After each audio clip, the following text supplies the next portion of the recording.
Music is my therapy, it puts my anxious thoughts to sleep. Helps me focus my attention, avoid the fear of imperfection. I know it's never too late to sit down and pen another verse. It's how I seem to calm myself down, eternally conversing. There must be millions of others out there who struggle with their words. But when I'm stuck inside my headspace, I'm in a lonely universe. But music is my therapy. Hello again, my friends, and you are my friends, and welcome into your Formula One fan show live.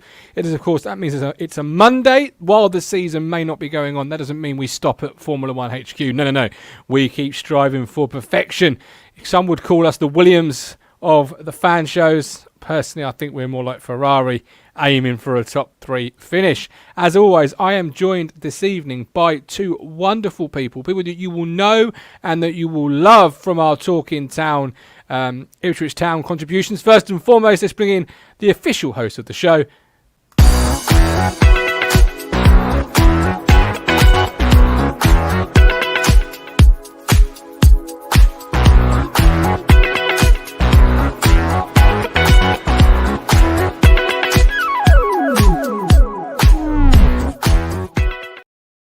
Here's, of course, Mr. Stephen Thompson, who is, of course, going for the L'Oreal advert. I hear they want a new model. There he was, flowing the locks. Are you well? Apart from some lingering effects of man flu, I'm not too bad. Yeah, it is man flu, right? It's not anything more sinister. Yeah, it's man flu. I did take a test to make sure. It's just man flu. What world we live in now? When the moment somebody starts going, yes. Good grief. If there's any spontaneous sneezing or coughing, I do apologise in advance. I saw before the show that you had a beverage on the go. And what are we drinking this evening, Mr. Thompson? I've got some 3 Mils Rosé tonight. I'm steering clear of the beer, so it's quite very nice. Nice. It's drinking very well. Would you like some relatively good news for a Monday evening, Mr. Thompson? Yeah. Why not? I have no less than 3. That's right, 3 Williams news articles for us to discuss this evening. Beautiful. Is that just seventh heaven for you?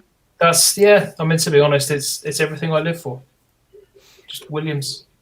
Okay. Well, on that bombshell, everyone is a partner. Let's bring in yours. Wake up to the wow. Wake up to the money, turn me right on. You look like you got dressed with no lights on. A Superman that spin like a cyclone. Fit check spin like a cyclone. Wake up to the money, turn me right on. Yeah, but we're crap. We're not going to dominate any team. Mr. Moles, positivity That himself. never gets old. Nope, that never gets old. Are you well, Mr. Moles? I am. No Good. How has your day been? Good. Well, that's good because you're still on your worldwide budget hotel tour. In which town are we in this evening, my friend? Same as last week. I'm in Epsom again. You're in Epsom. Oh, okay. Have we enjoyed the sights of Epsom today? Oh, they're fabulous. I've enjoyed the sights of the A3. Yeah. Is that the length and breadth of Epsom's tourist attractions? Do we feel? Well, it's Kingston upon Thames is pretty much where I've been working. So yeah, the hotel's just a little bit down the road. Very nice. Okay, and I know it's Formula One, and we will obviously that's what we focus on. But it wouldn't be right or proper for us 3 town fans to sit here on a Monday and not quickly mention, especially as you're both on tomorrow night's match day ticket, Sunderland at home, of course, 7:15 kickoff, or the show kicks off at 7:15. Yes, this morning the EADT have obviously gone front and back page with "It's time up, Mr. Lambert." How are we both feeling on that? Finally, they've done it. They were right to do it. Maybe you're one of the few that feel they shouldn't have done it. Where are we now what's sitting? going to happen, don't you? What's gonna happen? Basically, the papers do that, and then we end up getting a fantastic win, and it's then put on the back burner again. Yeah, it's a tricky position. I'm happy they've done it because it's nice that they're echoing the views of the fans, and obviously Ipswich, that the club are taking notice. Big time, yeah, of But course. that's the thing, isn't it? What if we do win tomorrow? I can't see it, but what if we do win tomorrow? They'll be like, oh, it's all forgotten for now. Don't know. Yeah, I think exactly. And how do you follow? And how they follow up might be key, because in the press conference afterwards, what sort of tone of questioning do you take? You know, Yeah. now you've actively made that decision to, you're no good for this, you're no good for that. You know, you Is he even going to want to talk to him after that? Well, he hasn't been talking to Yeah, them that's it. recently. That remains to be seen. But there we go. So that's Town. We're live tomorrow, 7:15 for the match day ticket. The three of us, beautiful people. Now on to our second love, or Steve Casey's first love. I've got no doubt, Mr. Formula One. As always, we do have a wheel of topics. Let's go. Oh, we've changed it up. Where's the poppy bass? Well, that's in season, Steve. This is pre-season, mate. Right. This is, of course, Jensen Button. Is it Jensen Button? It is, isn't it? Yeah, Who is pronounce the J? okay? Who is with Williams for next year? He's full of optimism. He claims in today's press, or this weekend's press. What does his arrival A mean for Williams, and B, what's the expectation? Do we feel? Steve, kick us off. I think first off, it's brilliant. He started his Formula One career with Williams back in 2000. It's nice that he's returned to the team he made his debut in. I think it's brilliant for the team. It proves their intent to get back to the front of the grid, and they're taking it seriously. Getting someone like Jensen, who is a world champion, he knows the sport at the back of his hand. Getting him on board, he knows the team. I know a lot has changed obviously in 20 years, but he's been there before. I think it can only be good for him and for Williams. I think a team like Williams right now, which is really very much in a transitional sort of period, going from the old owners to the new owners. They're trying to get back up the grid. I think it's very, very good for them. It will give them that boost they need, and morale as well. Yeah, and he said in the news bit, Neil, I think they're not afraid to change, speaking about Williams and why he joined. I think in Formula One, all the teams that have won things have that way, and they work and they go about it. So the word change, if you are Latifi, are you a little bit concerned reading the words, they're not afraid to change? I'd be concerned, especially considering part of Jensen's role is to involve himself with the academy as such, and the young drivers they've got. So he can give his experience to them. Yes, he does go to say, I'll be working with the current drivers and working with the academy drivers. In terms of driving the current car, that's probably a no. I like the word probably in there, though. Does that leave a little bit of the door open? I'd like to think that he'd do a test or something, but I can't see it. If But it'd be Alonso nice to- can wriggle his way into a young driver's test, then he's got nothing to prove, has he? But yeah, with Latifi, you might be a little bit concerned because I think, hang on a minute, now Jensen's got an input into the drivers. He could say, if you look at the first few races, Russell's getting you up into 14th, 15th in quali again. Latifi's not getting off the back row of the grids. Keep your eye on him, because Jack Aitken didn't do too badly in his one outing for the team last year. So He equalled Latifi's record for the whole season, which in itself says it all. So what's the expectation, Neil, as an outsider looking in at Williams next year? What do you expect from them? Before I ask the die-hard. well, I don't know quite when it happened, but they had the ex-McLaren guy as well, haven't they? So Jost Yeah. Capito. yep. So I guess he's in there, and he seems really happy about having Jensen on board as well. The thing I He's like rated. about the the whole setup seems to be moving in a positive direction, and as you said, that they're enjoying a bit of change and trying to get things going in the right direction again, in which is what they needed. I think, if I'm honest though, with the minor changes that are going to happen, the most they could probably look for is the tail end of the midfield. Okay. Yeah, I'm not expecting them to jump up and suddenly start challenging, regular top 10. there's going to be races where they're fortunate maybe to get points if there's a high number of retirements, things like that. But I like what Jensen said about them not being afraid to change, because they know that to get back to where Williams should be fighting for race wins, they're going to need to change something. They've already increased their technical partnership for next year with Mercedes, which is brilliant. They've obviously changed owners and they're changing a lot of things. So positive changes. Okay, Yeah, and Callie here. We always like questions from our audience. We always welcome that participation. He says, Lambert out. Shit, wrong show. My bad. Hamilton the GOAT, or has he been fortunate and had media behind him? People who sort of watch this regularly will know that my opinion, that you can never pick the greatest of all time. You could pick the greatest of the era. He's not. You could pick the greatest of eras. Hamilton's the greatest of this generation, no doubt about that.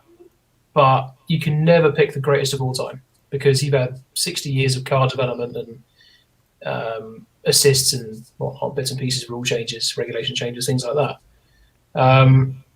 There's been a lot of media behind him. Some of that has been good, some not so good. One thing you can't deny about him, love him or hate him, he's put an F1 on the map, because he's the most famous Formula One driver by a long way. And he's always in the media's attention for something. So, is his contract talk on the wheel later, Martin? No. So you can talk about it now if you like. Splendid. There's a lot of rumours, isn't there? Whether I think the latest one is he's not actually asking for too much up front. It's supposed to be, say, on instalments and things like that. So if he wins the title, then obviously, here's a nice juicy bonus. Well, Wolf says it's legal curveballs, which is what he said to the Formula One main website. The lawyers are working hard. We don't make life easy for them, of course, when we both argue over Zoom and keep sending curveballs to the lawyers. So that's quite an open sort of comment there, Steve. And if you say argue over Zoom, that obviously that does mean there's still a little bit to work through. Yeah, I said to you earlier on WhatsApp, I don't really know what to believe right now, because I've heard there's so many different sticking points and everything like that. I mean, there's one thing, Christian Albers, who's a former Formula One driver who sort of keeps his nose in and keeps himself in the know. He's saying that Hamilton sort of shot himself in the foot now, because, and I can sort of see where he's coming from, because Hamilton could have signed that deal at the start of 2020 or midway through 2020 when it became apparent that he was going to win the title. But he held out to the end of the season to focus on the season. But Mercedes have now seen what Russell can do in that car.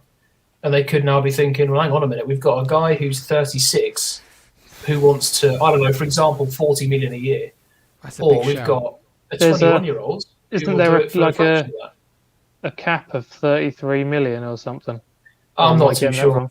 I don't know. So I don't know if they can, whether he'll be able to push much above that. No. I don't know what the figures would be, but Mercedes, I don't know obviously how true this is, but Albers was saying Hamilton wants X amount and he's 36, obviously towards the end of his career.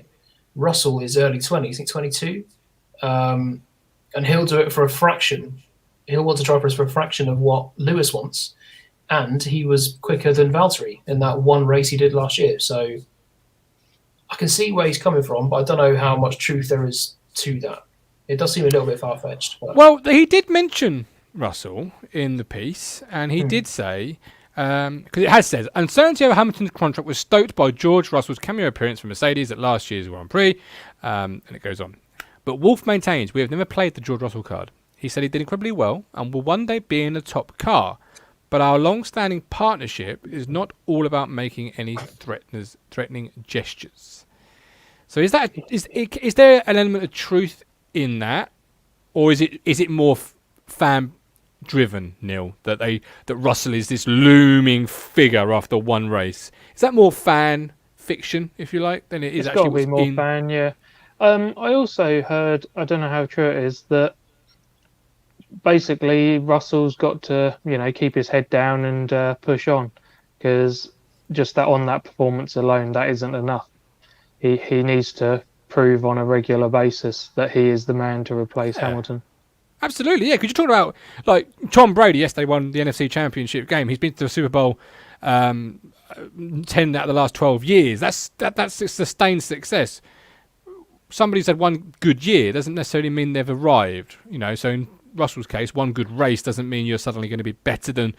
For me, is the GOAT. We've got a couple of comments there on that status. Mike Brown says Mansell was a great driver.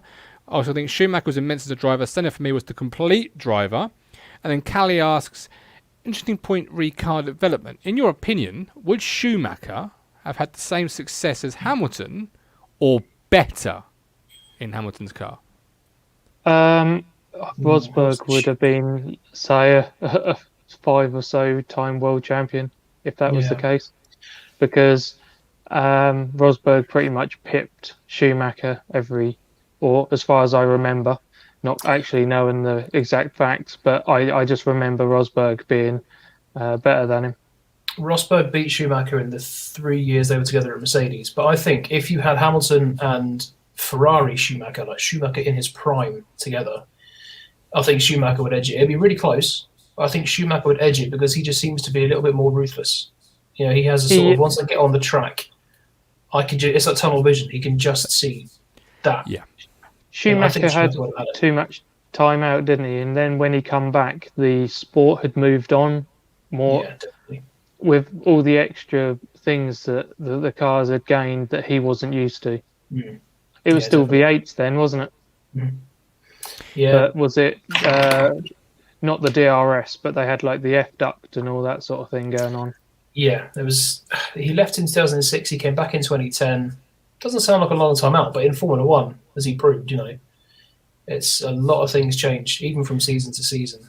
And talking to Schumacher, also in the news this week was Ferrari current driver Leclerc, where he was compared to Schumacher. His future leader, Leclerc, shares winning mentality with Michael Schumacher, says Ferrari boss. Can he be anywhere near as good as Schumacher, or is that giving the young lad big shoes that he may never fill? Very big shoes. Yeah.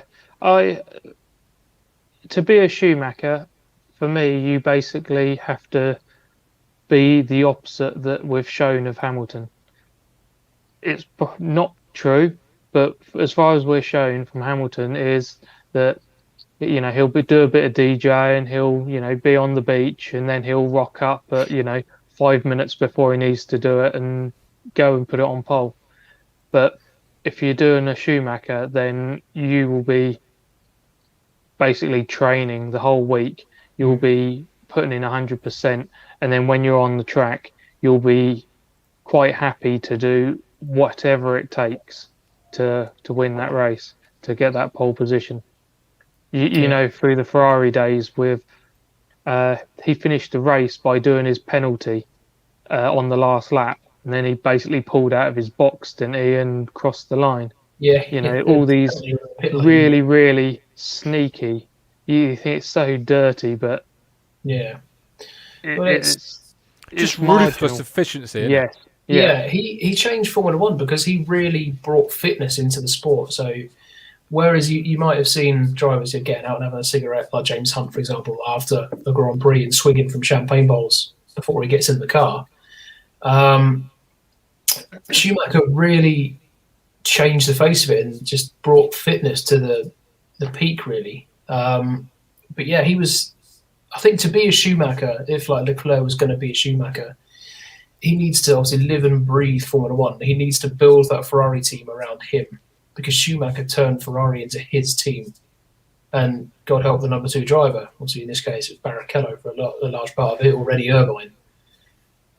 Another thing for me is it wasn't just Schumacher. Obviously, was the final piece that really pushed them on, but they had Jean Todt and Ross Brawn, and they had so many names in that team that were because the pit stops were always on point.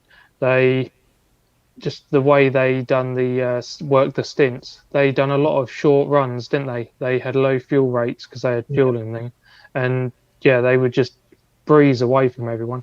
As far as I saw, one of the points of would Hamilton win in Schumacher's Ferrari, I think he would. I don't think in the heyday of when Ferrari was the best on the grid, it's no different to the Mercedes. That thing, I remember the commentators basically saying it's on rails because he could just turn it wherever he wanted and it would go there. So what's the difference between that and Hamilton's Mercedes? And if all he's got to do is beat his teammate, he's quicker than Barrichello, he's quicker than Massa, so it's done and dusted. Yeah. He would have done it. And I think the same thing's happening now. And you mentioned Schumacher made Ferrari his team, and God help the second driver. The exact same things as now with Hamilton, isn't it? Because Valtteri Bottas, we have this bemoaning Bottas segment every single episode throughout the year, but really it's because it is Hamilton's team, the same way it was Schumacher's team. And you're the second driver. Your job is to make sure no one comes anywhere near the first driver, and that's it. Yeah, Mercedes is Hamilton's team. Red Bull is Verstappen's team. Williams is really turning into Russell's team for now. Favourite tracks was the question in the chat. I think it was Callie. Apologies if it wasn't, but if it was, well done, Callie. Great question. What is everyone's favourite track? He's Singapore, and he thinks everyone will love Monaco. What are your two favourite tracks? Monaco's only good for the fact that you put your little rose-tinted glasses on and go, oh, we've been going there for years. And it's a fantastic place. But so Mr. Positive's not a fan. Monaco's not for me. Not for me. Not an absolute race standpoint of, this is going to be a quality weekend of racing. If you want to, you basically hitch a car onto another car and just watch them follow each other around, then Monaco's your baby. So what's your favourite track then? Well, I always enjoyed a bit of Malaysia. Okay. Good show. Where's the not for me merch, says Callie. It's available to buy on the Ko-Fi pages, my friends. So not for me. Steve, what's your favourite track? I've got two. I'm going to have to go for Belgium, Spa-Francorchamps. Amazing. Old school, undulating, left, right, up, down, near the Ardennes forest. Gorgeous. And 1 minute, it's beautiful sunshine. 5 minutes later, pissing down with rain. Or Monza, just for the atmosphere. Okay. And yes, for those that are watching at home and are interested in merchandise, we have launched two ranges today. The Not For Me range, the T-shirt and the hoodie. This is the hoodie. Not For Me, #TalkingTown. Available on our Ko-Fi pages. And Neil, that was a perfect setup then. You didn't even know it was coming. So I didn't. Full credit to you. Right, back Cracking to job. the wheel. We've got two topics left on our wheel and approximately 8 minutes. Let's go.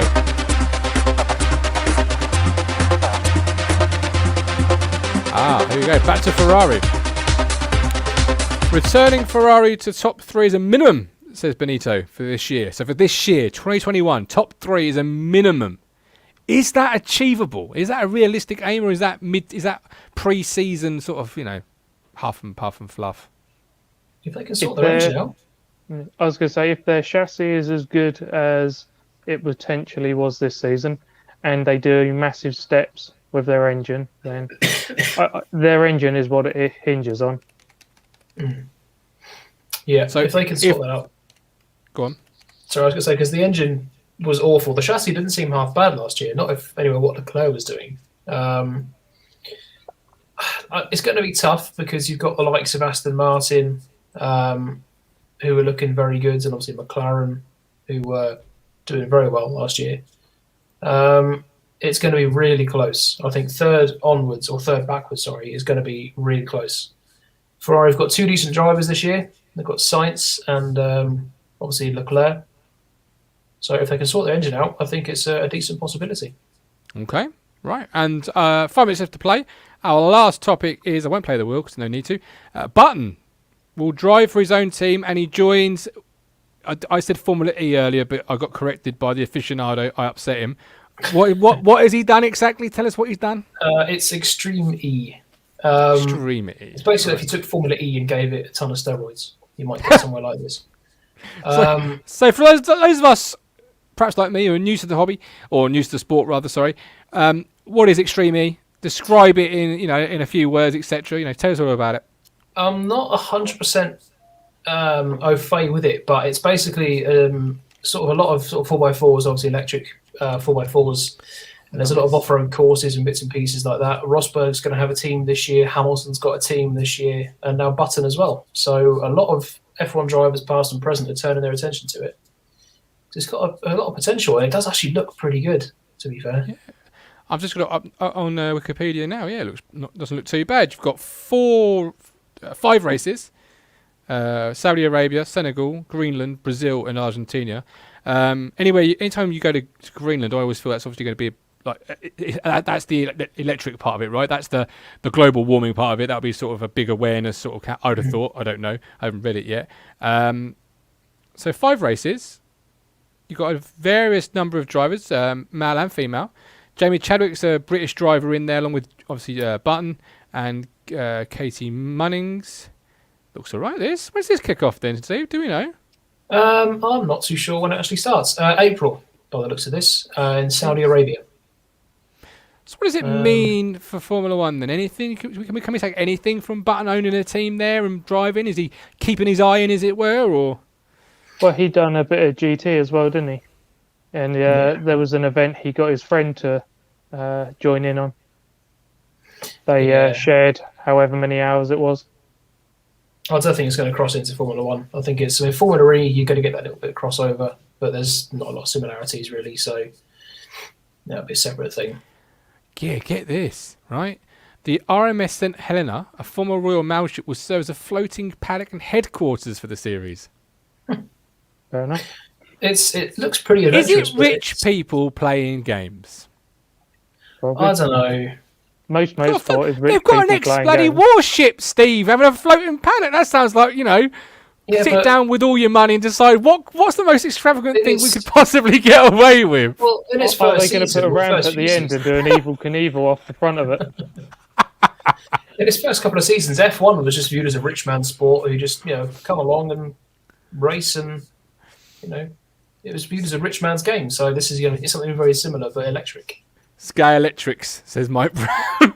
Yeah, if you listen to Formula E, it's awful. I want to know if it's on TV over here. That would be... You'll probably like Eurosport or something like that. Because this car here, with the Odyssey 21, does look bloody badass. It really does. It does look pretty good. The JB's car, Jensen's car, does actually look really nice this year. Is that what he's driving, do you think? The Odyssey 21? It's electric off-road. Cool. I'll get a picture for those that obviously in the chat. But carry on, Steve. Yeah, I think they're all identical. All the cars are identical, so it's basically going to come down to drivers, which is brilliant. Similar to what Formula 2 is really, and Formula E. It's all going to be down to the drivers as opposed to who can build the fastest car and who can keep their car up to date the quickest. Now, Mike Brown, now TV will take it on.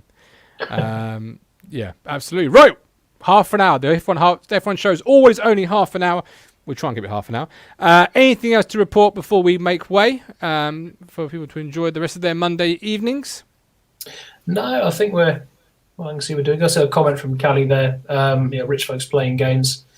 Yeah, Vijay Mallya, he tried. Force India did okay. They were in Formula One for quite a while, but they never really, not took off as such. But they never had the success that he really wanted, which was a shame because I quite like Force India. They were a plucky little team. They're sort of the little team that could, they were always there or thereabouts towards the end of their time in Formula One. So, why didn't it take off?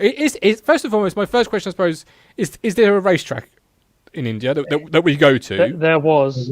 It was a one-off. They done a massive.